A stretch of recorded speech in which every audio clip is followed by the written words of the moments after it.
dengan bangga mempersembahkan serial Sandiwara Radio Misteri Mak Rompang, Misteri Mak Rompang, Misteri Mak Rompang.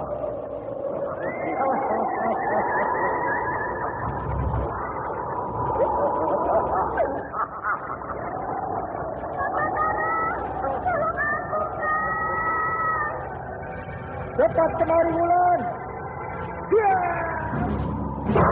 Mak Rompang.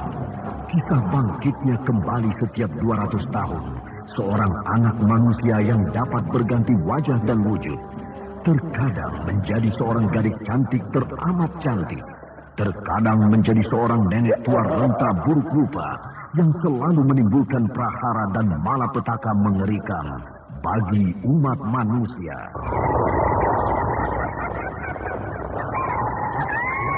Bahaya, kita dalam bahaya.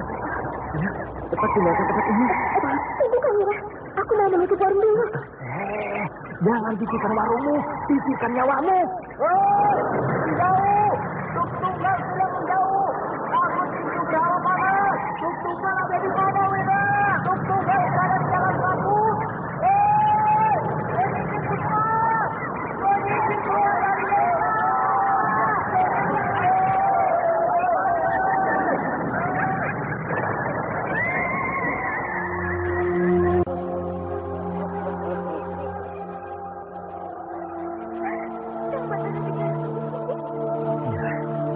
karena saya mencintaimu, Wulandari.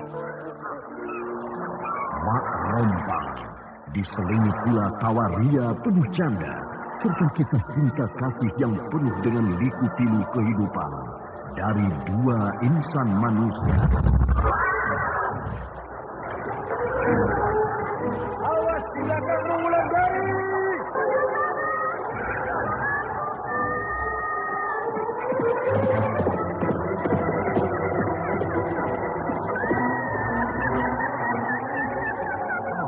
Celaka, Wulandari dibawa lari Mak Rompang. Didukung artis-artis terkenal Ferry Fadli, Ivone Rose, Hana Sambayo, dan sederet bintang-bintang terkenal lainnya. Dengar, Aning, suara lonceng siluman itu terdengar di kejauhan, Aning. Lebih baik aku mati di gerbang lonceng itu daripada aku menerima penghinaan seperti ini. Yang mana yang harus aku tolong? Aning atau bayinya ini? Ikutilah episode ke-6, Lonceng di Tengah Malam. Lonceng di Tengah Malam. Lonceng di Tengah Malam. Naskah buah karya Asmadi Syafar. Di seri yang pertama ini didukung oleh Cika sebagai Aning, Abi sebagai Kiramba, Jumali sebagai Kisono Keling, Ana Sambayon sebagai Mak Rompang, Dedi sebagai Ki Kuncara, Ferry Fadli sebagai Batara, Lili Nur Indasari sebagai Gandini, Ivone Rose sebagai Wulandari, Eli Burhan sebagai Nyesepi, dan pembawa cerita Neni Sumardi. Teknik dan montase Indra Mahendra dengan sutradara Denny Denhas. Pada kisah Penunggu Karangbolong telah diceritakan bahwa pasukan Singosari mencoba menyerbu pasukan Lubuk Mentilin. Bahkan serbuan itu tampak akan membuahkan hasil karena pasukan Lubuk Mentilin dapat mereka pukul mundur sampai ke dalam desa. Namun ketika serbuan itu akan mencapai puncak Anda kemenangan, sekarang masih tiba-tiba mendengarkan pasukan Sandiwara Singosari Radio di disertakan channel oleh Memori kepungan dan 80. jepitan bala bantuan yang baru saja datang dari kerajaan Darmasraya, sehingga mereka kini yang balik diserang. Namun dengan ketangguhan dan pengalaman perang yang mereka punyai, maka pasukan yang dipimpin oleh Kisono Keling itu dapat meloloskan diri dari kepungan lawan. Pasukan Lubuk Mentilin boleh berlega hati untuk sementara waktu, terutama Kirkso, Batara dan Gandini. Namun tiba-tiba Batara disentakkan dengan kehadiran Mak Rompang, kehadiran yang sebenarnya belum pada waktunya, sehingga pemuda itu menjadi cemas karena dia tahu apa akibat bagi dirinya. dan bahkan juga bagi keamanan desanya.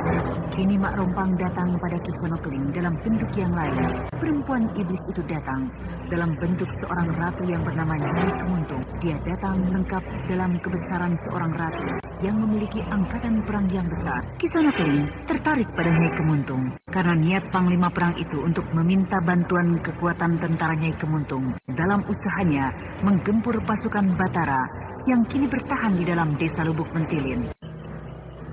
Kenapa kau berdiri di tengah halaman begitu, Ani? Apa yang kau lihat di tengah malam begini? Dia sudah pergi. Dia siapa? Dia tiba-tiba hilang. Siapa, Ani? Siapa? Nyai Kemuntung. Hilang? Hilang bagaimana? Entahlah, Ayah. Tiba-tiba saja dia hilang di halaman rumah ini setelah dia terkejut ketika memegang jimat Tapasudana. Hah? Betul begitu? Betul. Bahkan setelah jauh, dia naik sebuah kereta kuda. Hah? Nah, itu lampu lentera kereta kudanya masih tampak berkelip-kelip dari sini, Ayah. Ayo, bawa anakmu masuk ke dalam. Ayo. Kenapa? Masuk ke rumah. Ayolah. Perasaan ayah mulai tidak enak, Ani. Iya, Ayah, iya. Ayah, kenapa sebenarnya? Aduh, bahaya, Aning. Kita baru saja lepas dari bahaya. Bahaya? Iya. Apa kau tidak merasakan, Aning, bahwa kita baru saja lepas dari bahaya? Saya tidak mengerti maksud Ayah. Tamu tadi adalah siluman, Aning, siluman. Aning, ayah dan kawan yang sedang meronda juga melihat kereta kuda itu. Kereta itu tidak berpenumpang dan tidak ada kusirnya, Aning. Sudah. Kita sudah kedatangan tamu yang tidak kita kehendaki, Aning. Kita selamat dari gangguannya. Aduh, untung Tapasudana tidak dibawanya tadi. Lama menunggu aku, Kisono Keling. Ya, agak lama juga. Lihatlah, hari sudah hampir pagi. Maaf, aku singgah di desa Tegal Sari. Tegal Sari? Ada apa di sana? Aku tertarik pada seorang bayi di sana. Bayi itu lucu, bahkan bayi itu akan menjadi pendekar ulung nantinya bila dia ketemu orang yang merawatnya dengan baik. Betul bahwa bayi itu akan jadi pendekar ulung, Kanjeng Ratu? Iya, aku sudah melihat susunan tulang-tulangnya. Bahkan dia mempunyai turunan darah bangsawan. Darah bangsawan? Pasti bangsawan dari kerajaan Dharmasraya. Tentu dari kerajaan Dharmasraya. Kalau begitu, bayi itu harus dibunuh. Jangan. Aku butuh bayi itu. Hanya yang aku tidak suka, bayi itu memakai jimat di lehernya. Jimat itu sangat berbahaya. Lihat, tanganku sampai terbakar seperti ini. Kalau begitu, bayi itu akan menjadi bahaya besar bagi kita nanti. Bagaimana kalau kita lenyapkan saja dia, Kanjeng Ratu? Oh, jangan. Aku suka bayi itu. Itu sebabnya aku singgah di desa itu. Siapa nama bayi itu, Kanjeng Ratu? Namanya Tapasudana, anak dari Aning. Sedangkan kakeknya bernama Kirambat. Kirambat?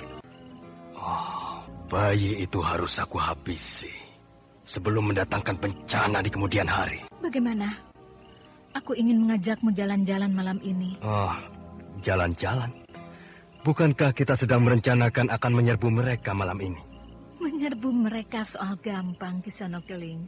Yang penting urusan kita dulu. Bukankah urusan kita belum selesai? Urusan kita? Bukankah kita sudah menjalin hubungan asmara? Iya, sudah. Apa salahnya malam ini kita habiskan waktu kita untuk itu? Kanjeng Ratu ini memang cantik luar biasa. Rugi kalau tidak aku pergunakan waktu ini untuk bersenang-senang dengan dia. Ayo Kisono Keling, mari kita lewatkan malam ini dengan bercengkrama. Baiklah Kanjeng Ratu. Kereta kudaku sudah menunggu di sana. Iya Kanjeng Ratu. Oh, Kisono Keling, mau kemana? Mau pergi sebentar. Kemana? Kau tidak usah tahu, Kunjara. Sebaiknya Kisono Keling membawa pengawal. Jangan sendirian keluar perkemahan kita tengah malam begini. Tidak perlu. Cukup aku berdua dengan Kanjeng Ratu. Tapi Kisono Keling... Jangan kau bingung. Sebentar lagi aku akan kembali. Berdua dengan Kanjeng Ratu. Siapa itu Kanjeng Ratu? Prajurit, apa kamu melihat Kisono Keling berjalan dengan seorang perempuan? Tidak, Ki Kunjara. Kisono Keling hanya berjalan sendirian. Hah? Sendirian? Hei, mari kita kejar. Iya. Hah? Hilang? Wah, Kisono Keling hilang di kegelapan malam ini. Tadi Kisono Keling ada di sini, Ki Kunjara. Tapi kenapa tiba-tiba jadi hilang? Siapkan semua prajurit. Kenapa, Ki? Untuk apa? Goblok kamu. Siapa tahu Kisono Keling diculik musuh. Iya. Semua siaga! Semua siaga! Kisono Keling hilang! Kisono Keling hilang! Siapa? Aku, Batara. Kang Batara, masuk ya. Bagaimana keadaan Ki Reksogandini? Sudah ada perubahan? Sudah. Kini Kilura sudah bisa tidur dengan nyenyak. Syukurlah kalau begitu. Kang Batara melihat berkeliling. Pasti dia mencari Nyi Sepi dan Wulandari. Kalau begitu, aku permisi dulu. Kang Batara mencari siapa? Nyi Sepi. Nyi Sepi sudah pergi, meninggalkan desa ini sejak tadi sore. Hah? Kenapa Kang Batara terkejut? Ada sesuatu yang penting untuk disampaikan pada Nyi Sepi? Tidak. Permisi. Cintanya terhadap Wulandari masih seperti dulu. Aku tidak boleh kalah saingan. Padahal Nyi Sepi belum pergi. Mereka masih berada di dalam rumahku ini. Aku hanya ingin mengetahui sikap Kang Batara terhadap Wulandari. Akan aku ikuti kemana Kang Batara pergi. Mau kemana kita, Nyi Guru? Masa kau tidak tahu kita kemana, Wulan? Tidak tahu, Nyi Guru. Coba kau perhatikan desa apa ini, Wulan. Oh, kita masuk desa Tegalsari rupanya, Nyi Guru? Ya, ini desa Tegalsari. Saya pangling nih. Itu karena kita memasuki desa ini dari arah lain. Oh, kita masuk desa ini bukan dari jalan yang biasa? Iya. Ayo, kita ke rumah Kiraman. Iya. Jangan kemari. Ada apa nih? Ada orang-orang ronda akan berpapasan dengan kita. Kenapa kita harus menghindar? Aku tidak mau banyak urusan dengan mereka. Ayo. Iya. Cepat, Wulan. Nanti mereka melihat kita. Iya, Nyi Guru. Siapa itu? Berhenti kalian! Jangan lihat kita, Nyi Guru. Jangan berdekat. Berhenti! Abang akan kami tangkap kalian! Mana kalian? Mereka mengejar kita, Nyi Guru. Cepat! Jangan pedulikan cecunguk-cecunguk itu. Mereka membunyikan kentongan, Nyi Guru. Jangan pedulikan.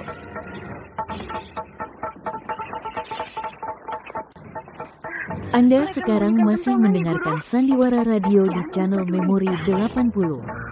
Bunyi kentongan sudah semakin ramai ini. Mungkin kita sudah mereka kepung. Jangan pedulikan mereka. Kita bukan berurusan dengan mereka. Tapi dengan Mak Rompang. Hah? Mak Rompang? Ya. Jadi, kita akan berhadapan dengan Mak Rompang sekarang, Nyi Guru? Belum tahu. Ayo kemari. Bukankah ini rumah Kirambat? Ya, rumah Kirambat. Kau ketuk pintu rumah ini perlahan. Aku akan jaga. Siapa? Aku, Wulandari. Tunggu. Mari masuk. Nyi Guru, mari masuk. Ya. Nyi Sepi?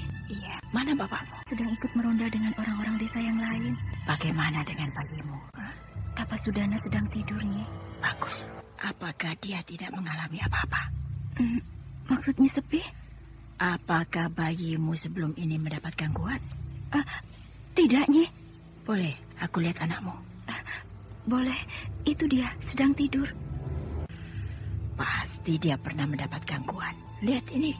Jimatnya bekas disentuh oleh sesuatu kekuatan besar. Jadi, Nyi Sepi mengetahuinya? Iya, aku tahu. Karena aku merasakan bahwa jimatku disentuh oleh kekuatan aneh. Siapa yang datang kemari memegang anak? Seorang perempuan muda bernama Nyai Kemuntung. Nyai Kemuntung? Siapa dia? Nyi Guru kenal dengan nama itu? Tidak, tapi kalau melihat kekuatan yang mencoba merenggut nyawa anak ini, maka kekuatan semacam itu hanya dimiliki oleh Mak Rompang. Nyi Sepi, Wulandari dan Aning masih berdiri mengitari bayi yang bernama Tapasudana. Sedangkan bayi itu masih tidur pulas, seolah-olah tidak mau peduli dengan kekuatan gaib yang mengancam jiwanya. Setelah terjadi peristiwa yang hampir saja mencelakakan cucu Kirambat yang bernama Tapasudana, namun tanpa mereka ketahui, Nyi Sepi dan Wulandari berhasil masuk ke rumah Aning. Kedua orang itu ingin melihat bayi Aning yang baru saja lepas dari bahaya maut. Prajurit. Batara, Apa kamu melihat Nyi Sepi melintas batas desa ini bersama dengan Wulandari? Nyi Sepi? Itu perempuan tua yang mengobati Ki Lurah. Tidak, Batara. Kenapa? Mereka sudah meninggalkan desa ini tanpa kalian ketahui. Meninggalkan desa ini? Apakah mereka membuat keonaran di desa ini? Bukan begitu. Mereka bukan musuh kita. Tapi mereka adalah orang-orang yang siap membela desa ini. Bahkan kalau perlu dengan nyawa mereka. Kalian semua yang bertugas menjaga perbatasan malam ini. Ya, Batara. Andai saja musuh yang lolos keluar dari desa ini, pasti kalian juga tidak tahu. Kalau seperti ini cara kalian menjaga perbatasan. Kami sudah menjaga dengan sangat ketat, Batara. Tapi kami tidak melihat mereka melintas perbatasan desa. Baiklah, aku akan susul mereka. Buat apa, Batara? Kau tidak akan tahu buat apa.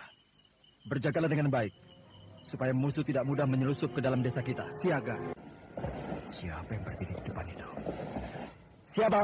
Aku. Suaranya seperti aku kenal. Gandini. Kang Batara mau kemana? Mau menyusul Nyi Sepi? Menyusul Nyi Sepi atau menyusul Wulandari? Dua-duanya. Apakah penting? Ya, penting juga. Karena Ki Lurah belum sembuh betul. Iya, Ki Lurah memang belum sembuh betul. Nah, aku akan menyusul mereka. Tidak usah. Kenapa tidak usah? Mereka belum keluar dari desa ini. Dari mana kau tahu? Karena mereka masih berada di dalam rumahku. Gandini, kau permainkan aku. Jadi betul mereka masih berada di dalam rumahmu? Betul. Kalau tidak percaya, lihat saja sendiri. Tadi kau bilang bahwa mereka sudah pergi. Aku hanya ingin tahu, apakah Kang Batara gelisah atau cemas bila mereka pergi. Ternyata cemas, kan? Aku tidak mengerti sifat anak Ki Rekso ini. Sekarang dia senyum-senyum padaku. Beberapa hari yang lalu, bertemu saja dia tidak mau. Kang Batara? Aku mau bicara malam ini pada Kang Batara. Boleh kan? Mau bicara apa, Gandini? Soal diriku. Maksudmu? Tapi Kang Batara mau kan? Paling-paling bicara soal... bagaimana kalau lain waktu saja? Kenapa, Kang? Kang Batara tidak suka bicara denganku. Kang Batara tidak... Lebih baik kita ke rumahmu. Mungkin Ki Lurah perlu bantuan kita. Baiklah. Nah, Ki Lurah sedang tidur pulas, kan? Ki Lurah tidak perlu bertemu dengan kita. Iya, tapi kita harus berjaga-jaga. Siapa tahu Ki Lurah butuh bantuan kita. Kalau butuh bantuan kan ada Nyi Sepi. Iya, aku akan lihat Nyi Sepi di dalam kamarnya. Iya, semoga saja Wulandari masih berada di rumah ini. Kang Batara, mereka benar-benar tidak ada. Betul tidak ada, kan ini? Kalau Kang Batara tidak percaya, lihatlah sendiri. Betul kan apa yang aku bilang? Kedua orang itu sudah pergi meninggalkan desa ini? Padahal aku dan para pengawal sudah menjaga dengan ketat. Tapi aneh, bagaimana mereka bisa keluar dari rumah ini tanpa diketahui oleh para pengawal? Gandini belum tahu kalau Nyi Sepi dan Wulandari bukanlah orang-orang sembarangan. Ki Mujur yakin kalau yang datang ke rumah ini tadi malam adalah Mak Rompang? Aku yakin, Nyi Sepi. Karena aku melihat kereta kudanya berhenti di muka rumah ini. Maaf Ki Mujur, saya tidak pernah melihat kereta kuda berhenti di muka rumah saya. Hanya yang saya lihat, ada kereta kuda di kejauhan. Mata Kiramba telah ditipu oleh iblis itu. Apakah Mak Rompang itu akan kembali lagi malam nanti kemari, Ki Mujur? Kalau menurut kebiasaannya, dia akan kembali lagi kemari. Tapi, aku tidak tahu bila melihat keadaannya sekarang. Mungkin Nyi Sepi yang tahu, karena iblis perempuan itu sedang jatuh cinta. Ini kesempatan bagus buat kita, karena dia tidak akan kembali kemari untuk membuat kekacauan. Paling-paling, dia akan datang dengan segala kebaikan. Tapi, saya takut, Nyi Sepi. Tidak usah takut, Aning. Aku akan berada di sini mendampingi putramu. Terima kasih, Nyi. Kau akan menunggu kedatangan Mak Rompang itu, Nyi Sepi. Kau akan memulai peperangan dengan siluman itu. Aku hanya menjaga segala kemungkinan yang bisa terjadi pada bayi itu. Kau takut rupanya, Ki Mujur? Takut? Siapa bilang? Kalau tidak, kenapa kau bertanya seperti itu padaku? Aku hanya ingin tahu. Sudah sejauh mana kau bersiap diri untuk menghadapi musuh bebuyutan kita itu? Sejak kakekku Ki Pandai Urat, aku sudah siap. Walau untuk itu banyak hal yang sudah aku korbankan. Bahkan tangan kiriku harus aku relakan dibabat oleh iblis itu. Bagus. Aku akan mendampingimu menghadapi Mak Rompang. Aku rasa tidak usah, Ki Mujur, kalau kau belum siap. Apapun yang kita siapkan, akan pasti tangan iblis itu. Percayalah, Nyi Sepi. Hidupmu penuh dengan keputusasaan. Aku bukannya putus asa, tapi itu kenyataan. Jadi kau akan menyerah pada Mak Rompang, Ki Mujur? Tidak, tapi aku hanya mengatakan yang sebenarnya. Kau dengar suara itu, Nyi Sepi? Iya, suara gentar. Seperti suara lonceng yang terbuat dari tembaga pilihan. Apakah itu pertanda pasukan Singasari akan menyerbu desa ini, Nyi Guru? Tidak ada pasukan yang berani menyerbu di tengah malam begini, Wulan. Jadi itu suara apa? Suara gentar. Itu suara lonceng. Kau merasakan sesuatu, Ki Mujur? Iya. Dadaku terasa sesak. Ini pertanda bahwa bunyi lonceng ini memakai kekuatan gaib yang hebat. Sehingga kita merasa tertekan mendengarnya. Kau merasakannya, Wulan? Iya, Nyi Guru. Dadaku seperti dihimpit batu besar. Tutup matamu. Atur nafasmu. Usahakan jangan mendengar suara lonceng itu. Iya. Kau tidak apa-apa, Ani? Saya tidak merasakan apa-apa, Ki Mujur. Hanya saya merasa takut. Bahkan sangat takut. Itu karena kau memang tidak mempunyai tenaga batin yang terlatih. Sehingga kau tidak mendapat serangan suara itu. Kau masuklah ke dalam bilikmu, Aning. Jagalah bayimu. Usahakan supaya dia tidak terkejut. Iya, Nyi Sepi. Lihat, ada kereta kuda menuju ke rumah ini. Dia sudah datang. Kita bersiap untuk menghadapi penumpang kereta itu, Nyi. Iya, iya.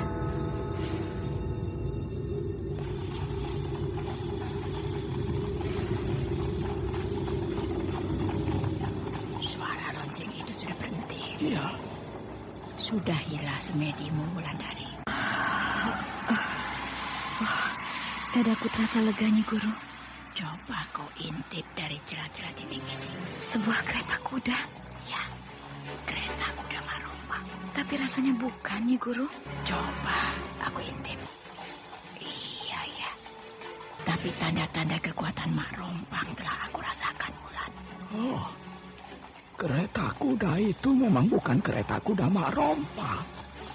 Pasti Mak Rompang menyamar dalam bentuk yang lain. Lihat, gadis cantik itu menunjuk ke arah rumah ini. Apa maksudnya, Ki Mujur? Aku sendiri tidak tahu. Apakah gadis itu yang disebut Mak Rompang, Nyi Guru? Kita belum tahu, Wulan.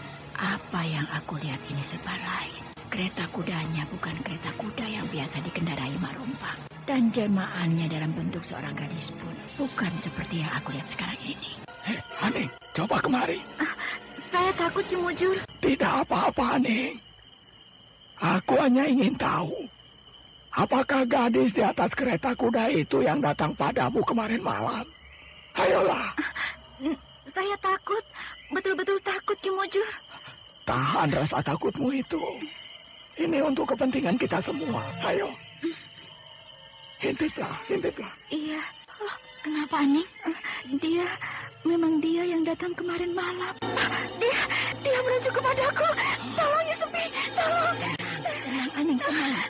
Kami bertiga akan siap melindungimu. Jangan takut. Memang dia yang menggendong bayiku kemarin malam itu, Nyi. Siapa nama gadis itu, Aning? Siapa? Namanya Nyai Kemuntung. Nyai Kemuntung. Aku takut, Ki. Kalau dia kemari lagi. Nyai Kemuntung. Siapa dia? Apakah Ki Mujur kenal dengan laki-laki yang duduk di samping Nyai Kemuntung itu?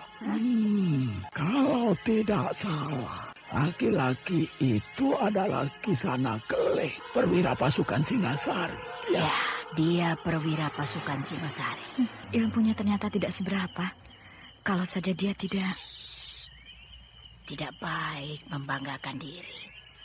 Walau dia hampir kalah olehmu. Tapi dia masih segar bugar. Masih memimpin pasukan yang besar itu. Wah, jadi kau sudah pernah bertarung dengan dia, Wulan? Pernah, Ki Mujur. Waktu perang berlangsung 1,5 bulan yang lalu. Dan kau hampir mengalahkannya. Hebat. Kau tidak main-main mendidik muridmu, Nyi Sepi. Ya, tidak sepertimu. Muridmu ingin mengurus hal-hal yang tidak ada gunanya. Sehingga dialah yang paling sibuk dalam urusan dunia ini. Itu kan naluri laki-laki, Nyi Sepi. Berbeda dengan seorang perempuan. Ki Mujur, kini Nyai Kemuntung turun dari keretanya. Pasti dia akan mengambil bayiku. Pasti dia akan membawa anakku. Tenang, Aning, tenang. Kau tidak akan bisa dijamahnya sebelum kami ini dibunuhnya. Nyi Sepi, Ki Mujur dan Wulandari serta Aning menunggu dengan cemas apa yang akan dilakukan oleh Nyai Kemuntung. Sementara bayi Aning tampak mulai gelisah dalam tidurnya. Seolah-olah bayi itu tahu bahwa bahaya yang sedang mengancam jiwanya. Sementara Batara sangat gelisah karena Wulandari dan Nyi Sepi tidak ada di desa Lubuk Mentilin. Namun Gandini selalu merayu Batara. Ketika Gandini tahu bahwa pemuda itu ternyata belum menikah. Nyi Sepi, Nyai Kemuntung menunjuk-nunjuk rumahku. Tenang, dia tidak akan berani kemari, percayalah. Kini laki-laki di dalam kereta kuda itu juga ikut turun. Tampaknya mereka sedang jatuh cinta. Lihat olehmu, Ani. Tidak, Ki Mujur. Saya tidak berani melihat. Saya takut. Saya tidak mau. Tidak apa-apa, Ani. Tidak apa-apa. Mereka tidak akan mengganggumu. Saya tidak berani, Ki Mujur. Saya tidak berani melihat wajah perempuan itu. Ya sudahlah, sudah. Tapi perempuan itu bukan mau masuk ke rumahmu. Dia sedang bercintaan dengan perwira pasukan Singasari. Ani? Saya kira siapa? Siapa yang masuk dari pintu belakang itu, Ani? Ayah saya, Ki. Banyak tamu rupanya. Ki Rambat dari mana? Pulang meronda. Apa yang sedang diintip Wulan? Nyai Kemuntung. Mana? Dia ada di halaman rumah sini. Intiplah. Aneh, baru saja saya melewati halaman rumah ini, tapi saya tidak melihat apa-apa. Tapi sekarang ada kereta kuda, ada Nyai Kemuntung, dan ada seorang laki-laki. Kini mereka mulai gelisah. Mungkin ada sesuatu yang tidak disukai oleh perempuan muda itu. Aku sedang melepas ilmu penolak malam. Kenapa Ki Mujur lepas ilmu itu? Aku hanya ingin tahu apakah dia itu manusia biasa atau bukan. Dan ternyata bukan. Lihat, perempuan itu memandang tajam ke arah rumah ini. Lihat. Iya, dia melihat persis pada lubang tempat aku mengintip. Cara dia melihat persis seperti Marompang. Hanya sayang, namanya bukan Marompang, tapi Nyai Kemuntung. Iya, kini dia dan laki-laki itu meninggalkan halaman rumah ini. Kedua orang itu menaiki kereta kuda.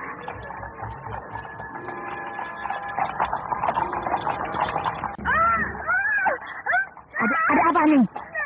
Ada apa? Seperti ada yang memegang leher saya. Mungkin perempuan itu marah padamu karena kamu sedang banyak tamu, sehingga dia tidak bisa masuk kemari. Saya benar-benar tidak melihat kehadiran kereta kuda itu, Nyi Sepi. Ki Rambat tahu siapa Nyai Kemuntung itu? Tidak, Nyi Sepi. Tapi kalau melihat cara dia bicara, cara dia bersikap, saya yakin dia itu adalah seorang bangsawan. Paling tidak turunan bangsawan. Apakah Ki Rambat sempat berbincang-bincang dengan perempuan itu kemarin malam? Iya, Ki Rambat. Sempat juga, hanya sebentar. Karena saya harus pergi meronda. Sulit juga.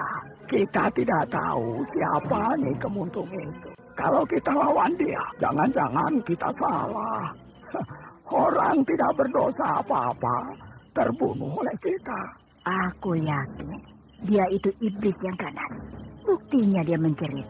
Bahkan tangannya terbakar ketika menyentuh jimat yang aku gantungkan di leher bayi itu. Bahkan perempuan ini sama ganasnya dengan Mak Rompang. Iya. Tanpa kita duga, kita bertambah musuh lagi kalau begitu. Maaf, Nyi Sepi. Ada apa, Ki Rambat? Menurut seorang kawan saya di tempat ronda tadi, bahwa Nyai Kemuntung itu berasal dari daerah Karangbolong katanya. Karangbolong. Berarti dia berasal dari daerah barat. Karangbolong. Bagaimana keadaan Ki Lurah, Batara? Sudah membaik, Ki Guru. Bahkan sudah bisa makan seperti biasa. Hanya bekas-bekas cambuk di punggungnya masih terasa ngilu. Baguslah. Untung dia cepat ditolong oleh Nyi Sepi. Kalau tidak, maka habislah dia. Ya, Ki Guru. Saya juga bersyukur bahwa Nyi Sepi mau menolong Ki Lurah. Mana anak Ki Lurah, Batara? Ada di dalam rumahnya. Kalau dia melihat aku, pasti dia usir aku lagi. Mungkin sekarang tidak. Anda sekarang masih mendengarkan Sandiwara Radio di channel Memori 80. Perempuan seperti itu tidak akan pernah belajar dari masa lalunya, Batara. Bagi dia, kalau tidak menguntungkan untuk dirinya, maka dia tidak akan mau mengurusi hal-hal yang sebenarnya perlu dia urus. Apa betul begitu, Ki Guru? Betul. Percayalah, Batara. Oh ya, Batara. Bagaimana rencana desa ini untuk menghadapi pasukan Singasari? Mungkin dalam waktu dekat akan diadakan serbuan besar-besaran. Supaya mereka menyingkir dari batas desa. Begitu. Sayang juga ya. Ada apa kira-kira, Ki Guru? Aku ingin mengajakmu ke desa Karangbolong. Karangbolong? Ya. Saya baru mendengar nama desa itu. Kau mau ke sana ikut aku, Batara? Bagaimana dengan desa ini, Ki Mujur? Saya harus memimpin penyerbuan itu. Iya. Kalau begitu, aku akan ditertawakan lagi oleh Nyi Sepi. Ditertawakan, Nyi Guru? Iya, karena muridku terlampau memikirkan hal-hal lain yang tidak ada hubungannya dengan kepentinganmu sendiri, katanya. Tapi ini kan kepentingan desa ini, Ki Guru. Kepentingan desa berarti kepentingan diri saya juga. Itulah salahnya, Batara. Karena kau selalu mementingkan yang lain. Tidak langsung mementingkan dirimu sendiri. Ki Guru, bukankah Ki Guru mengatakan bahwa kepentingan negara pun harus saya laksanakan? Nah, kini saya mementingkan desa ini. Sama juga saya mementingkan negara.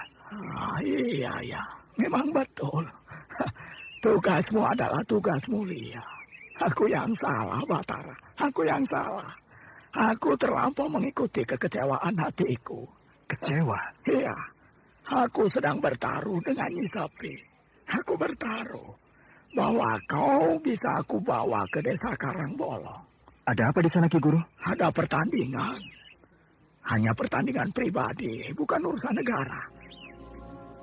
Sudahlah. Aku memang harus menerima kalah. Ada apa sebenarnya? Sepertinya Ki Mujur merahasiakan sesuatu padaku. Kapan kira-kira pertandingan itu diadakan, Ki Guru? 2 hari lagi. Bagaimana bentuk pertandingan itu? Ya, biasa. Tapi sudahlah, Batara. Kau tidak akan sanggup. Kau pasti kalah bila mengikutinya. Nanti sajalah, Batara. Masih banyak kesempatan lain untuk itu. Aku bertambah hormat pada orang tua ini. Dia mau mengakui kesalahannya. Walaupun padaku, muridnya. Bentar lagi kita sampai, Bulan. Nyi Guru tahu? Aku belum tahu. Tapi sayup-sayup aku sudah mendengar debur ombak di pantai. Aku sendiri belum mendengar apa-apa. Desa Karangbolong terletak di tepi pantai, bukan? Kalau menurut cerita Ki Rambat, memang begitu, Nyi Guru. Nah, kau dengar itu, Bulan? Oh, begitu bunyi debur ombak, Nyi Guru. Jadi kau belum pernah tahu kalau debur ombak bunyinya begitu, Bulan? Saya belum pernah melihat laut, Nyi Guru. Oh, pantas. Nah, itu ada orang. Kita tanya pada dia. Apakah kita sudah sampai di tempat yang kita tuju? Maaf, Kisana. Boleh aku bertanya? Ini mau bertanya tentang apa? Apakah daerah ini namanya Desa Karangbolong? Iya. Tidak salah. Nini mau mencari siapa? Tidak mencari siapa-siapa. Hanya kebetulan aku dan cucuku ini lewat di sini. Oh, begitu. Terima kasih, Kisana. Iya, nih. Mari, Wulan. Kita cari tempat untuk menginap. Iya. Lihat, Wulan. Itu ada rumah. Kita ke rumah itu saja. Iya. Lihat. Kenapa tiba-tiba penghuni rumah itu curiga melihat kita? Mungkin karena kita orang baru, Nyi Guru. Tidak mungkin. Pasti ada apa-apa yang terjadi di desa ini. Sehingga mereka curiga pada orang yang tidak mereka kenal. Mungkin juga ya. Maaf, Kisana. Boleh kami numpang berhenti sebentar di emper rumah ini? Siapa ini berdua? Kami dari jauh. Dari Tegalsari. Silakan saja. Tapi Kenapa Kisana? Tidak apa-apa. Ayo Wulan, duduk di sini. Iya, Nyi. Ada tamu? Nini dan cucunya ini datang dari jauh. Dari Tegalsari. Oh, lihat Wulan. Kedua suami istri itu berbisik-bisik. Mungkin dia curiga pada kita berdua. Iya, Nyi Guru. Maaf, Nini. Kami masuk sebentar ke rumah. Iya, silakan. Hari sudah malam. Tapi kedua suami istri itu belum juga tampak. Iya, Nyi Guru. Lampu-lampu di dalam rumahnya tidak dinyalakan. Mungkin mereka pergi. Biar saya lihat ke dalam rumah ini, Nyi Guru. Jangan. Tidak sopan kita masuk ke dalam rumah orang. Sementara pemilik rumahnya tidak ada.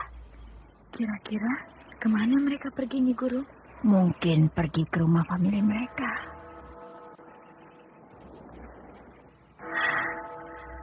Kau dengar, Wulan? Iya, suara lonceng. Persis seperti yang kita dengar 2 hari yang lalu di desa Tegalsari. Bersiaplah kau. Kita sudah sampai pada tempat yang kita cari. Iya. Suara lonceng itu semakin dekat, Wulan. Ya, semakin dekat. Aduh, telingaku. Mulailah bersemedi, supaya jiwamu tidak tergoncang. Iya, Nyi Guru. Luar biasa. Bunyi lonceng sangat mengerikan. Sehingga seluruh bulu tengkukku berdiri.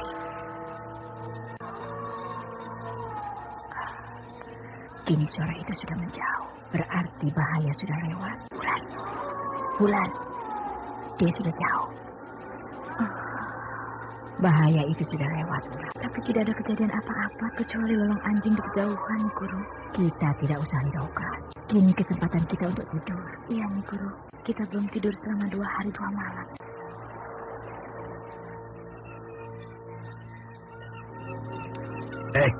Bangun. Bangun. Bangunkan cucumu itu. Kenapa Kisanak harus membangunkan kami dengan ujung golok ini? Karena aku ingin menghukum kalian berdua.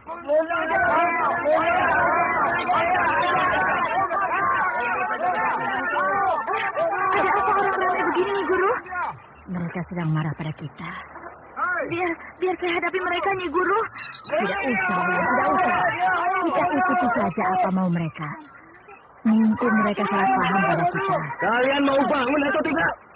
Bukankah aku dan cucuku sudah bangun? Apa sebenarnya mau kalian semua? Kalian berdua akan kami hukum atas segala kejahatan yang selama ini kalian lakukan di desa ini. Kejahatan? Nyi Sepi dan Wulandari sudah dikepung oleh orang-orang desa Karangbolong. Senjata-senjata yang mereka bawa sudah dihunus ke tubuh kedua guru dan murid itu. Nyi Sepi dan Wulandari sebenarnya bisa saja meloloskan diri dari kepungan itu. Namun keduanya tidak berbuat demikian karena mereka ingin tahu kejahatan apa yang telah dituduhkan orang-orang itu kepada mereka. Sementara Ki Mujur tidak berhasil membujuk Batara untuk ikut ke Karangbolong guna menghadapi musuh yang mereka anggap baru.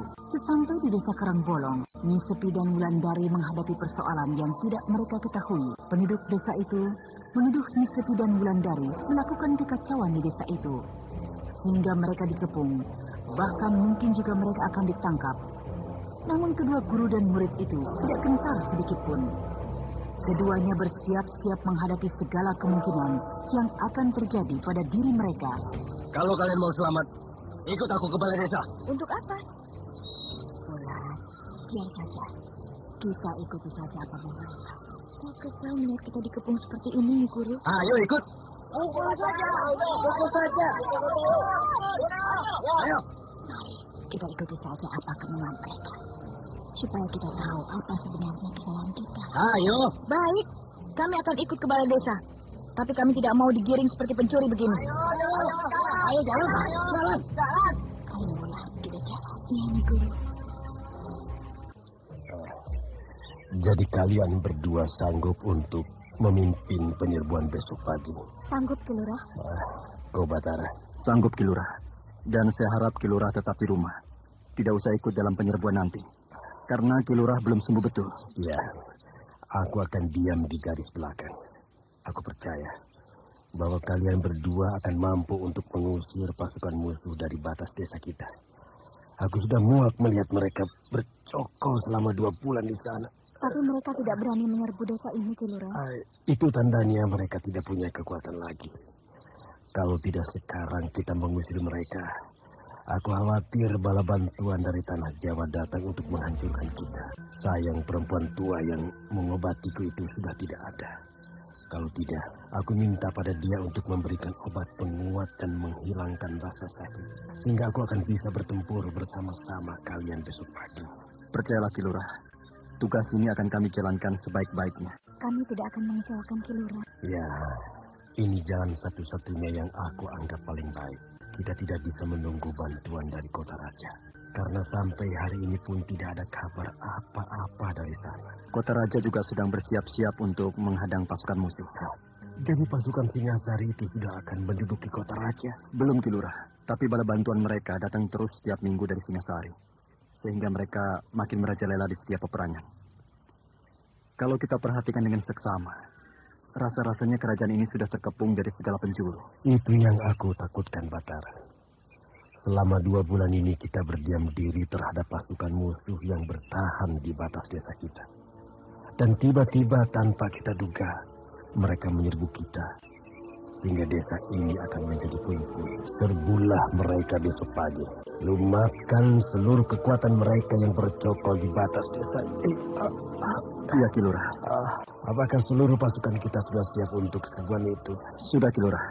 Hanya yang aku minta, jangan sampai persiapan kita diketahui oleh musuh. Tidak, kita mempersiapkan penyerbuan itu tidak menyerok mata. Bahkan tampaknya kita tenang-tenang saja. Bagus, kita harus buat keadaan sedemikian rupa sehingga seolah-olah tidak terjadi apa-apa di dalam desa ini. Ya? Pergilah kalian mempersiapkan lebih matang lagi. Karena yang aku mau, jangan sampai serbuan besok pagi itu gagal. Baik Ki Lurah, saya permisi. Ya. Ki Sabrang. Bagaimana keadaan dalam desa Lubuk Mentili? Biasa-biasa saja. Mereka tetap bertahan seperti hari-hari yang lalu. Jadi Ki Sabrang tidak mengetahui persiapan-persiapan yang mereka lakukan. Persiapan apa? Menurut laporan petugas Santi, pasukan di dalam desa itu sedang bersiap-siap untuk mengadakan penyerbuan. Penyerbuan? Mana mungkin? Betul. Petugas Sandi tidak akan memberikan laporan palsu. Aku orang sana. Aku lebih tahu keadaan desa itu daripada siapapun. Aku lebih percaya pada petugas Sandi pasukan. Karena mereka mempunyai pengalaman dalam tugas-tugas seperti ini, Ki Sabrang. Jadi Ki Kunjara tidak percaya pada laporanku tadi pagi. Bagaimana aku harus percaya? Sedangkan Ki Sabrang tidak pernah berada di dalam desa itu. Aku berada di desa itu sejak tadi malam. Aku tidak melihat persiapan apa-apa dari mereka. Kecuali penjagaan biasa seperti yang lalu-lalu. Kalau Ki Sabrang tidak percaya, pergilah ke desa itu. Lihat apa yang terjadi sebenarnya di sana. Sialan orang ini. Dia tidak tahu kalau aku takut bertemu dengan Batara di dalam desa itu. Bagaimana Ki Sabrang? Apakah Ki Sabrang tidak mau masuk ke dalam desa itu sekarang? Bukankah hari sudah malam sekarang? Aku rasa bagi Ki Sabrang tidak ada halangan untuk masuk ke dalam desa itu. Walau hari sudah malam. Kurang ajar. Dia paksa aku masuk ke sana sekarang. Kalau aku ke sana, sama dengan aku bunuh diri. Kenapa Ki Sabrang diam? Apakah Ki Sabrang tidak mau lagi membantu Singosari? Aku ingin segala sesuatu diputuskan dan disuruh oleh Ki Sonokeling, bukan oleh Ki Kunjara. Bukankah pimpinan pasukan ini aku? Karena Ki Sonokeling sedang tidak ada di tempat. Repot juga aku jadinya. Karena Ki Sonokeling sudah 2 malam pergi dengan Marompang. Jadi Ki Sabrang tidak mau lagi membantu Singosari? Selama aku berada di sini, berarti aku masih setia dengan Singosari. Bagus kalau begitu. Pergilah lihat apa yang sedang dilakukan oleh orang-orang desa itu. Udahlah, hari sudah malam. Aku tidak bisa masuk desa itu karena penjagaan mereka sangat ketat. Jadi Ki Sabrang rupanya sudah tidak berani masuk ke dalam desa itu. Karena Ki Sabrang sudah dicurigai oleh mereka. Oh, berani? Kenapa tidak? Karena mereka tidak pernah menaruh curiga apa-apa terhadapku. Hanya aku menjaga segala kemungkinan. Ya, karena pada malam hari, segala kemungkinan bisa saja terjadi pada diriku. Aku tidak bisa memaksa Ki Sabrang untuk ke sana. Karena Ki Sabrang bukan termasuk anak buahku. Kalau saja anak buahku menolak tugas yang aku berikan, maka hukumannya adalah hukuman gantung. Sudahlah, mari kita melihat penjagaan sepanjang perbatasan. Supaya kita tidak akan terkejut bila tiba-tiba mereka mengadakan penyerbuan kemari. Kang Batara? Kau Gandini? Kang Batara merasa dingin malam ini? Tidak. Kalau aku merasa dingin malam ini? Udara malam ini terasa agak panas. Boleh aku duduk di samping Kang Batara? Boleh. Kenapa tidak? Tidak ada yang marah. Kalau cuma duduk di sampingku saja, siapa yang akan marah? Kalau lebih dari itu? Aku tidak mengerti. Lebih yang bagaimana yang kau maksudkan? Tapi boleh kan duduk di sini? Kau aneh kan ini? Jadi boleh kan aku duduk di sini? Boleh. Terima kasih. Kang Batara sudah siap untuk penyerbuan esok pagi? Sudah. Kau? Juga sudah. Apalagi yang akan mendampingi aku besok adalah Kang Batara. Tapi ingat Gandini, aku tidak akan berada persis di sampingmu dalam penyerbuan besok. Karena kita akan menyerbu dengan mempergunakan serbuan sabit udang. Aku akan berada di sabit kiri, kau akan berada di sabit kanan. Sedangkan tugas kita berdua adalah untuk menggempur, sekaligus melindungi pasukan yang berada di tengah.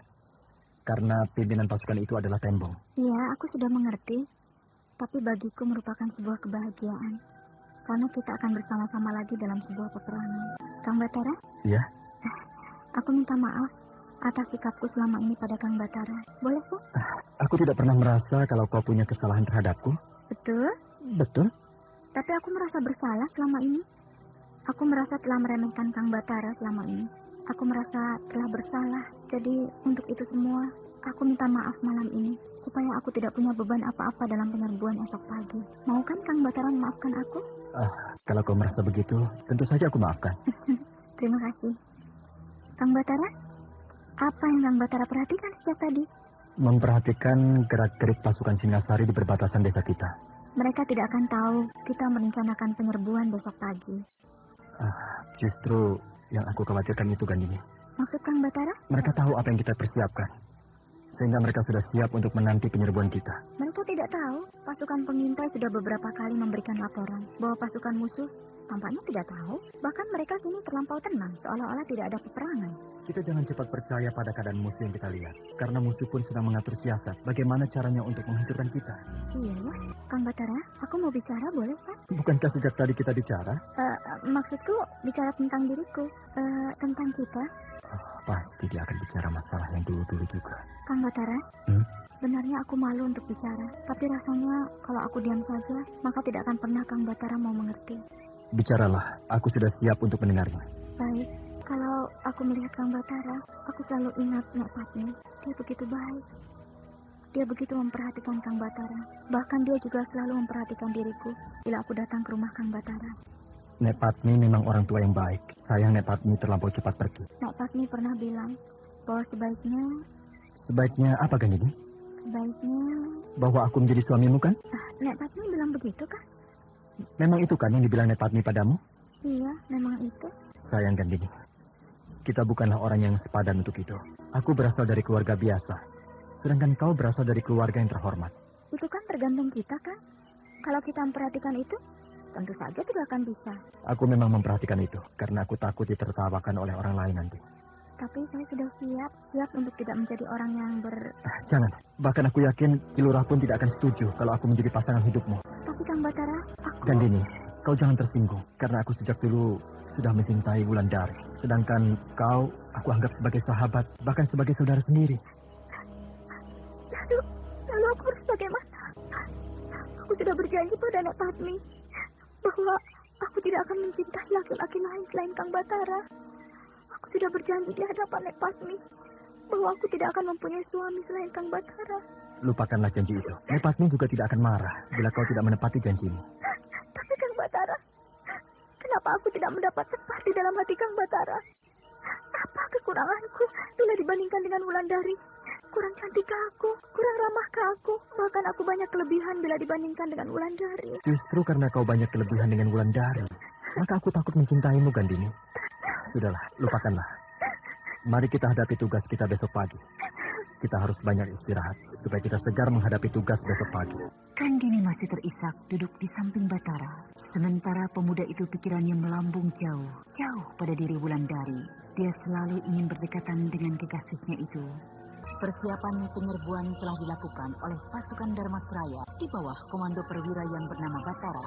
Persiapan itu dilakukan secara diam-diam supaya pasukan Singosari yang berada di perbatasan desa tidak curiga. Namun berkat pengalaman perang yang dimiliki oleh pasukan Singosari, gerakan persiapan itu diketahui juga. Walau hal itu dibantah mati-matian oleh Ki Sabrang. Di malam persiapan penyerbuan itu, Gandini bicara secara terbuka dengan Batara masalah perasaan cinta yang dikandungnya selama ini. Namun dengan halus, Batara menolaknya. Bagi Gandini tidak ada lagi rasa malu asal cintanya diterima, sehingga gadis itu menangis terisak-isak.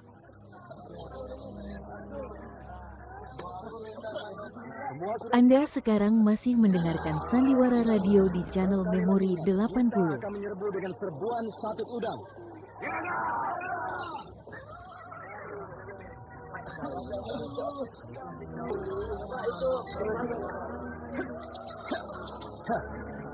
Kau sudah siap, Tembang?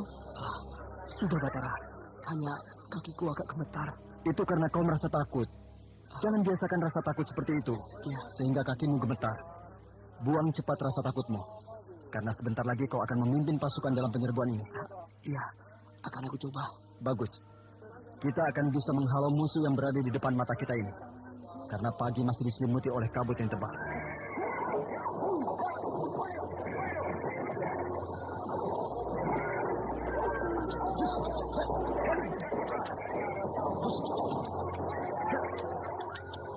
Bagaimana, Gandini? Kau sudah siap? Sudah. Kenapa kau menangis?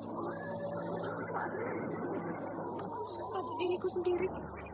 Kenapa aku harus mengatakan seluruh isi hatiku tadi malam pada Kang Batara? Tidak usah malu. Kau bicara tadi malam padaku adalah bicara pada seorang sahabat, bukan pada orang lain. Andai kata aku menjadi dirimu, aku juga akan bicara seperti tadi malam. Aku malu. Aku sangat malu. Karena cintaku tidak bisa diterima sebagaimana yang aku harapkan. Sehingga aku sudah bertekad bahwa aku ingin mati di dalam peperangan nanti. Tekadmu untuk mati itu sebenarnya bagus. Asal mati untuk membela kerajaan ini. Tapi kalau kau bertekad untuk mati hanya karena malu padaku, itu tekad yang tidak bisa diterima. Hapuslah air matamu. Jangan sampai kau menjadi tontonan bagi prajurit kita, sehingga melemahkan semangat mereka. Kau sudah siap? Iya, aku sudah siap. Bagus. Mari kita mulai penyerbuan ini.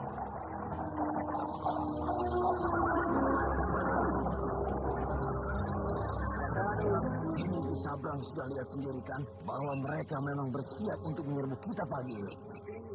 Aku betul-betul tidak tahu kalau mereka akan menyerbu kita pagi ini. Bagaimana kalau aku ikut petunjuk Ki Sabrang? Bukankah pagi ini kita akan hancur? Iya. Di sini kelihatan bahwa Ki Sabrang tidak mengerti ilmu perang kecuali hanya untuk mencari kekayaan untuk diri Ki Sabrang sendiri. Bagaimana kau bisa bicara seperti itu, Ki Kunjara? Nanti kita bicara setelah selesai aku menghadapi musuh yang akan menyerbu ini, Ki Sabrang. Ki Sabrang, lihat. Siapa yang memimpin pasukan Dharmasraya itu? Yang mana? Itu, yang menunggang kuda paling depan. Maaf, aku tidak jelas melihatnya. Karena kabut masih agak tebal pagi ini. Dia itu bernama Batara. Ki Sabrang tahu kan siapa Batara? Iya. Dia adalah bangsat yang harus diusir dari muka bumi ini. Aku lebih menghargai dia daripada Ki Sabrang. Karena dia benar-benar seorang perwira sejati. Seorang kesatria yang jujur dan baik hati. Tapi dia harus kau bunuh, Kunjara. Itu urusanku. Ki Sabrang kenal dengan perang yang akan mereka gelar nanti.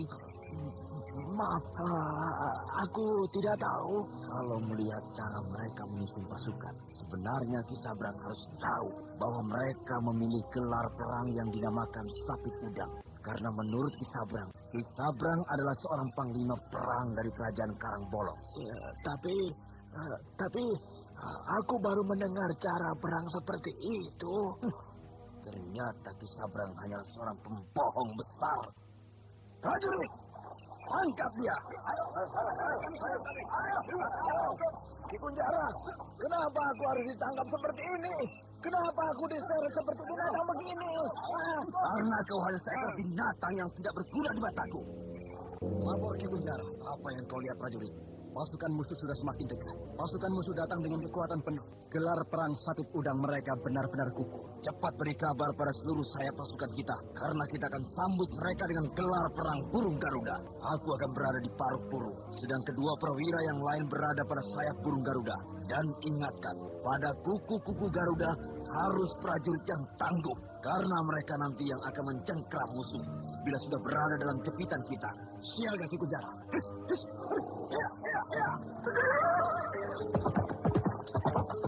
Kali ini kau akan masuk dalam jepitan gelar burung Garudaku, Batara.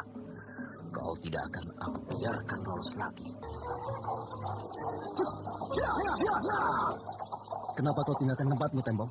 Aku melihat mereka sudah siap menyambut kita, Batara. Berarti mereka sudah tahu bahwa kita akan mengadakan penyerbuan pagi ini. Bukan kau saja yang melihat kesiapan gelar pasukan musuh di hadapan kita, tapi semua prajurit sudah melihatnya. Lalu, apa yang harus kita lakukan, Batara? Rencana kita tetap melaksanakan penyerbuan pagi ini. Cepatlah kembali ke tempatmu. Jangan dibiarkan kosong seperti itu.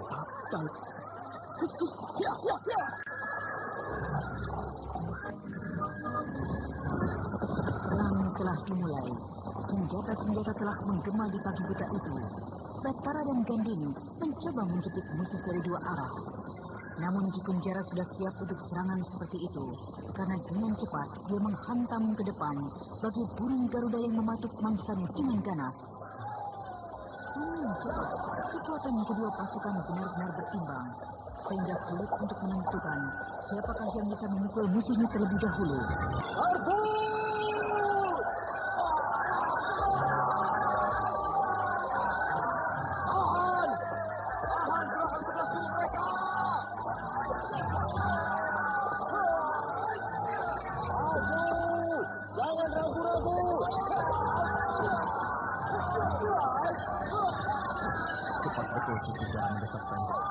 Sehingga pasukan yang dipimpin Tembong menjadi berantakan. Sayang aku tidak berada di dekat Tembong, sehingga aku sulit untuk memberikan bantuan. Gandini menyerbu sendirian ke dalam jantung pertahanan musuh. Gandini, mundur! Jangan nekat begitu! Celaka, Gandini diapit oleh dua perwira musuh. Gandini tidak akan bisa menembus apitan itu. Minggir kalian! Minggir! Arab, kalian mau mati di tanganku rupanya orang-orang Siasari. Mereka berkumpul rapat sekali.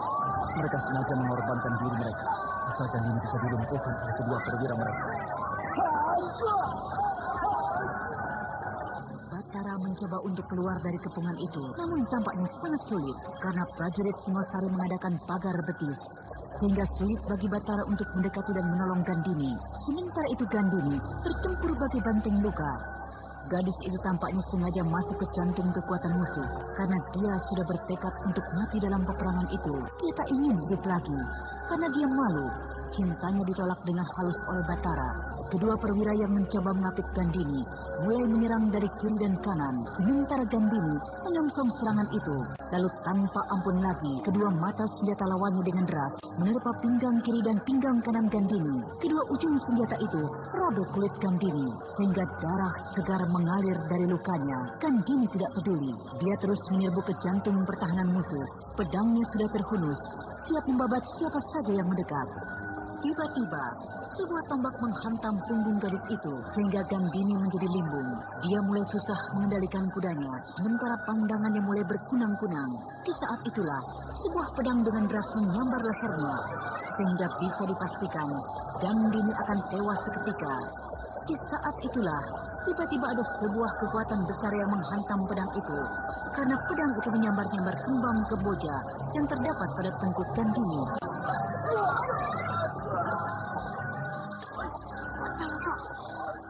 pusing. Aku tidak bisa melihat apa-apa lagi. Jangan cemas. Aku datang menolongmu. Akan aku hancurkan musuh-musuhmu.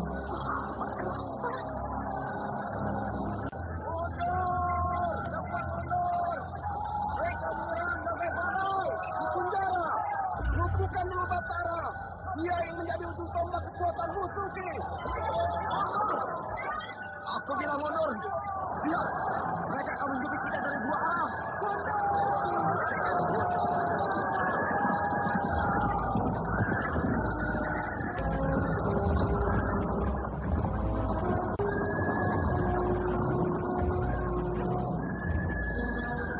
Aku ucapkan selamat padamu, Batara. Karena musuh sudah bisa kalian halau dari perbatasan desa kita. Sebenarnya yang harus mendapat ucapan selamat ini bukan saya, Ki Lurah, tapi Gandini. Dia mengorbankan dirinya masuk ke jantung pertahanan musuh. Sehingga tiba-tiba saja musuh menjadi kocar-kacir. Dan ketika melihat kejadian itu, saya perintahkan untuk menjepit musuh dari dua arah. Sehingga kekuatan musuh menjadi hancur. Ya. Itu pengorbanan yang bisa meminta korban jiwa. Oh ya, bagaimana keadaan Gandini, Ki Lurah? Dia masih berbaring. Luka-lukanya masih belum sembuh. Apakah saya diizinkan untuk melihatnya, Ki Lurah? Kenapa tidak? Terima kasih, Ki Lurah. Permisi, saya masuk ke dalam. Silakan. Keadaan Gandini masih lemah. Dia butuh istirahat. Aku tidak boleh membangunkannya. Gandini, kau menangis? Kenapa aku tidak mati saja dalam peperangan tadi? Kenapa aku harus dibiarkan hidup? Gandini. Aku tidak perlu lagi dilihatkan. Aku tidak perlu lagi hidupkan. Kenapa kau bicara begitu? Kang Batara melihat aku sekarang ini bukan karena cinta, kan? Tapi karena merasa malu pada orang tuaku. Gandini, aku menemuimu sekarang ini karena kau adalah sahabatku. Kau adalah kawan seperjuanganku. Karena kaulah kita hari ini merebut kemenangan.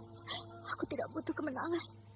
Aku tidak butuh apa-apa lagi di dunia ini. Gandini masih menangis di tempat tidurnya. Sedangkan Batara menjadi serba salah. Dia berdiri diam di samping tempat tidur gadis yang sangat mencintainya. Tampaknya bagi Gandini, cinta pada Batara adalah cinta yang tidak ada lagi gantinya. Cinta yang akan dibawanya sampai akhir hayatnya nanti. Sementara cinta Batara sudah diberikan pada Wulandari, gadis cantik kembang desa itu. Setelah 1 bulan terkepung dengan harap-harap cemas, akhirnya pasukan Lubuk Mentilin dapat mengusir pasukan Singosari yang berkemah di perbatasan desa mereka. Bagi Batara, kemenangan itu terasa aneh karena dia tahu prajuritnya tidak akan bisa merebut kemenangan hari itu. Sebab pasukan Singosari sudah siap menunggu mereka dengan gelar pasukan burung Garuda. Tapi tiba-tiba ada kekuatan lain yang menghantam pasukan Singosari. Di saat Batara melihat Gandini sedang limbung di atas kudanya karena gadis itu sudah terluka parah. Sementara pasukan Singosari mundur terus menjauh dari desa Lubuk Mentilin. Bahkan mereka tampaknya terus mundur ke arah Sungai Batanghari. Maaf, Ki Lurah. Saya mohon izin untuk pergi keluar desa. Pergi meninggalkan desa ini? Iya, Ki Lurah. Karena saya menganggap desa ini sudah aman. Musuh sudah jauh dari desa ini. Kau tidak boleh meninggalkan desa ini lebih dari 1 hari. Ki Lurah, saya harap Ki Lurah tidak kecil hati terhadap saya. Karena saya akan meninggalkan desa ini lebih lama. Berapa lama? 2 hari? 3 hari? Mungkin setahun atau lebih. Lama sekali. Iya, Ki Lurah. Kau kemana, Batara? Mau kemana? Saya mau mencari pengalaman hidup. Saya mau mencari ilmu. Karena saya masih hijau dalam kedua hal itu, Ki Lurah. Aku merasa kecewa dengan niatmu itu, Batara. Karena kedua hal itu bisa kau dapatkan di desa ini. Tanpa harus meninggalkan desa begitu lama. Aku khawatir kalau tiba-tiba orang-orang Singasari itu datang lagi menghancurkan desa ini. Sedangkan aku tidak punya perwira yang bisa aku andalkan seperti kau. Saya merasa tidak akan ada lagi serbuan dari mereka, Ki Lurah. Karena menurut petugas Sandi, mereka mundur sampai ke Sungai Batanghari. Namun, kalau tiba-tiba saya mendengar bahwa mereka menyerbu desa ini, maka saya akan datang untuk menyumbangkan tenaga membela desa ini. Ya, aku tidak bisa menghalangi keinginanmu itu, Batara. Walau aku sangat keberatan, karena itu adalah bekal hidupmu kelak. Kapan kau berangkat? Mungkin sebentar lagi, Ki Lurah. Secepat itu? Apakah itu tidak terburu-buru? Tidak, Ki Lurah. Perang baru usai kemarin pagi. Sedangkan anakku belum sembuh dari luka-lukanya. Dan kini kau akan meninggalkan desa ini. Baiklah, silakan kau pilih kuda yang paling kuat untuk tungganganmu. Tidak usah, Ki Lurah. Saya cukup berjalan kaki saja. Sudah 2 hari aku menempuh perjalanan ini. Tapi belum ada tanda-tandanya aku sampai di Karangpolo. Apakah aku tersesat? Padahal arah jalanku sudah betul. Apakah aku harus tidur di hutan ini? Hutan ini terasa angker. Lebih baik aku meneruskan perjalananku. Kang Batara! Ada suara perempuan memanggil namaku. Kang Batara! Suara panggilan itu terdengar lagi. Tapi aku tidak melihat seorang pun di dalam hutan ini. Tidak usah aku hiraukan. Aku harus cepat meninggalkan hutan ini. Kang Batara! Siapa perempuan muda ini? Tiba-tiba dia sudah berdiri di belakangku. Kang Batara terkejut? Iya. Maaf kalau begitu, karena saya sudah mengganggu perjalanan Kang Batara. Kenalkan, namaku Andita. Andita? Dari mana kau tahu namaku? Dari mimpiku tadi malam. Mimpi? Iya, saya bermimpi bahwa hari ini akan ada orang yang bernama Batara melintasi desa ini. Tanda-tanda orang dalam mimpi saya itu persis seperti Kang Batara. Desa? Aku tidak melihat sebuah desa pun di sekitar sini, kecuali hutan belantara ini. Mari, saya ajak Kang Batara ke desa saya. Siapakah di sini?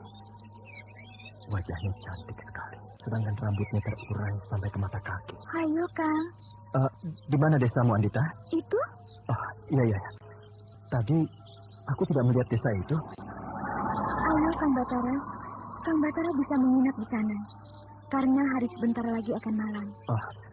Baiklah. Batara berjalan di samping gadis cantik yang bernama Andita.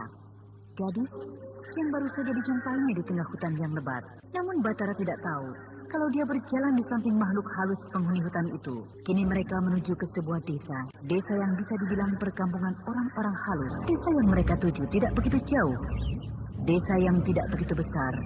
Bahkan bisa dibilang kecil sekali. Karena hanya terdiri dari 5 rumah. Ketika keduanya sudah sampai di salah sebuah rumah, mereka berdiri di tangga rumah. Lalu seorang tua keluar dan berdiri di ambang pintu rumah itu. Laki-laki itu memandang kepada Batara dengan tajam. Lalu tampak sesungging senyum di bibirnya. Sudah datang orang yang kau tunggu, Andita. Sudah, Rama. Suruhlah dia naik ke rumah kita ini. Siapa itu? Itu bapakku. Ayo, kita naik ke rumahku. Iya.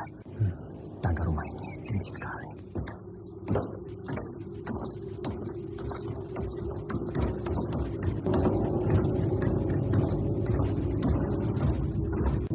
Selamat datang di rumah kami. Terima kasih. Siapa namamu di sana?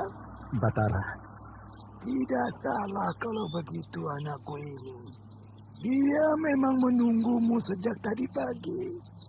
Namaku Rabumi. Aku adalah orang tua Andita. Tampaknya kedua orang ini berilmu tinggi sehingga mereka tahu kedatanganku. Walau hanya mereka bilang melalui mimpi. Berapa lama kau akan tinggal di sini? Tinggal di sini? Saya tidak mempunyai rencana untuk tinggal di sini. Menurut anakku ini, kau akan tinggal di sini untuk sementara waktu. Tidak. Saya tidak pernah bilang begitu pada adik ini. Namaku Andita, Kang Batara. Iya, Andita. Jadi kau tidak berniat untuk tinggal di sini? Maaf, Kirabumi. Aku memang tidak berniat untuk tinggal di sini. Aku hanya kebetulan lewat di dekat desa ini tadi. Cuma itu. Ya, baiklah. Hari sudah malam, sedangkan Kang Batara masih jauh tujuannya. Aku tidak tahu. Apakah masih jauh atau tidak? Kang Batara mau kemana? Mau menuju desa Karangbolong. Pasti mau menjumpai Nyai Kemuntung. Nyai Kemuntung? Siapa itu? Di Karangbolong adalah tempat berkuasa Nyai Kemuntung. Orang-orang yang pergi ke sana pasti akan menemui Nyai Kemuntung. Tidak terkecuali kau, Batara. Tapi saya tidak kenal dengan nama itu, Kirabumi. Kau pura-pura tidak kenal. Betul, saya berani bersumpah. Ya, terserahmu lah. Apakah kau menerima tawaran anakku untuk menginap di sini barang semalam? Karena hari sudah gelap begini. Iya, saya akan menginap di rumah ini bila Kirabumi tidak berkeberatan. Aku tidak keberatan. Walau kau menginap di sini untuk selamanya. Untuk selamanya? Iya. Kenapa kau terkejut? Tidak apa-apa. aku bertemu dengan dua orang aneh, sehingga aku selalu tidak mengerti apa maksud bicara mereka. Kalau mau tidur, silakan di sini, karena angin kencang dari sebelah sana. Terima kasih. Kalau kau mau berkunjung lagi ke desa ini, panggil saja namaku, maka kau akan bisa datang ke desa ini. Iya, terima kasih Kirabumi. Kembali laki-laki tua ini bicara lagi. Kalau kau mau pergi ke Karangbolong, teruslah berjalan ke arah barat, maka kau akan sampai ke desa itu.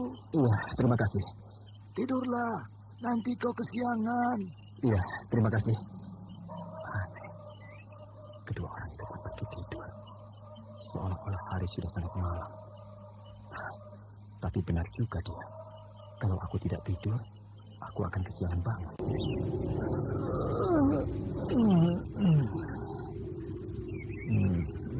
Sudah pagi hari, aku harus cepat-cepat. Hah? Di mana aku? Di mana rumah Ki Rabumi itu? Bukankah tadi malam aku tidur di rumah Ki Rabumi? Bukankah aku tidur di... Kenapa aku tidur di sini? Di atas jerami ini? Mana rumah Ki Rabumi? Mana rumah Andita? Aneh, aku mengalami kejadian aneh. Kata Ki Rabumi, kalau mau ke desa Karangbolong, aku harus berjalan ke arah barat. Semoga saja dia tidak bohong. Sudah berapa malam kita berada di sini? Sudah 2 malam, Nyi Guru. Sudah 2 malam. Mengapa mereka belum juga melepaskan kita, Nyi Guru? Apakah perlu kita bertindak? Sabar, kita tunggu saja apa yang akan terjadi. Karena aku yakin bahwa mereka pasti salah tangkap. Dengan malam ini, berarti kita sudah 3 malam mereka sekap di sini, Nyi. Kau dengar, Wulan? Bunyi lonceng itu terdengar lagi. Iya, Nyi Guru. Tapi saya tidak mendengarnya. Dada saya terasa sakit. Kalau begitu, bersemedilah supaya kau tidak terkena serangan gaib ini. Iya. Aduh.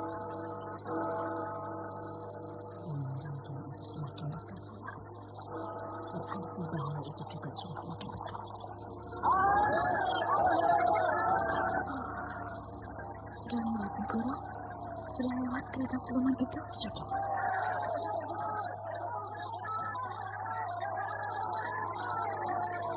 Aku tidak mengerti apa yang diperkenalkan orang-orang. Mungkin tentang kereta kuda siluman itu, Nyi Guru. Mungkin juga. Mereka menuju kemari. Coba saja lihat. Lihat kalau kalian tidak percaya. Nah, lihatlah. Oh iya ya. Ayo, keluarlah kalian, keluar. Kami disuruh keluar dari kurungan ini? Iya. Terima kasih. Ayo, Nyi Guru. Mereka masih ada kan di dalam kurungan ini? Kenapa Kisanak menunjuk aku? Maaf. Anda sekarang masih mendengarkan Sandiwara Radio di channel Memori 80. Tidak mungkin kalian berada di kereta kuda, lalu tiba-tiba kembali berada dalam kurungan ini. jadi selama ini kalian menganggap kami adalah orang yang berada di dalam kereta kuda tadi? Iya Nini, maaf. Kenapa sampai begitu? Nantilah kami ceritakan, karena panjang ceritanya. Sepi dan Wulandari diajak kembali ke rumah nelayan yang bernama Nata. Sementara malam masih terasa begitu mengerikan, obor-obor masih dinyalakan. Orang-orang desa itu masih bersiaga menjaga segala kemungkinan. Sementara kereta kuda Nyai Kemuntung telah membumbung jauh ke angkasa. Di dalam kereta kuda itu duduk Kisono Keling sambil bercengkrama dengan Nyai Kemuntung. Nah, saudara pendengar yang berbahagia, bagaimanakah kisah ini selanjutnya? Untuk mengetahui jawabannya, ikutilah terus serial Sandiwara Radio ini di radio kesayangan Anda. Sampai jumpa.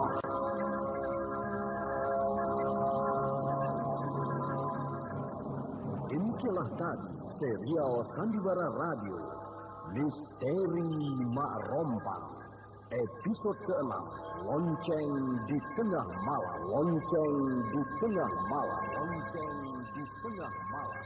Dipersembahkan oleh Denhas Adia Suara, bekerja sama dengan PT Sinar Effendi Murni, produsen tablet obat kuat Aladina, obat terlambat bulan Nempas Kapsul, tablet obat kuat dan pegalinu Duterema, dan jamu godok Cat Gorilla. Terima kasih atas perhatian Anda. Sampai jumpa.